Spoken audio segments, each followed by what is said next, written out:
భారతదేశంలో సంపద సంపాదన పన్నులు సిస్టమ్ ఓవరాల్గా మన జనాభా అధికారిక లెక్కలు ఇంకా నెక్స్ట్ది కొత్తగా పెరిగింది అంది లెక్కేయలేదు కాబట్టి 142.21 కోట్లు. అందరి దగ్గర అంత ఆదాయం ఉందా? ఉండదు.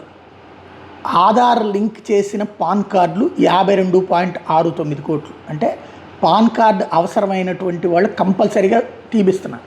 ఆ లెక్క చూసినప్పుడు 52.69 కోట్లు.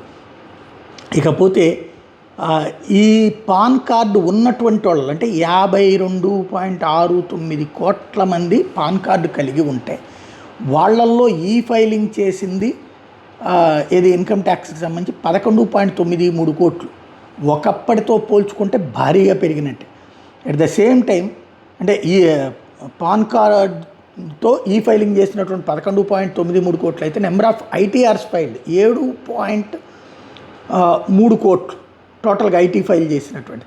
అలాగే ట్యాక్స్ కట్టింది 3.5 లక్షల కోట్ల రూపాయలు. ఇది మెయిన్ పాయింట్. టోటల్గా భారతదేశంలో ఇంకా ఇన్కమ్ ట్యాక్స్ ఎగ్గొట్టే వాళ్ళు ఉన్నారు అని ఒకవైపునైతే ఇన్కమ్ ట్యాక్స్ భారీగా పెరిగింది, ప్రజలు ఇన్కమ్ ట్యాక్స్ పట్ల బాధ్యతతో వ్యవహరిస్తున్నారని మరొక వైపు ఉంది. ఎవరి వాదన వాళ్ళది.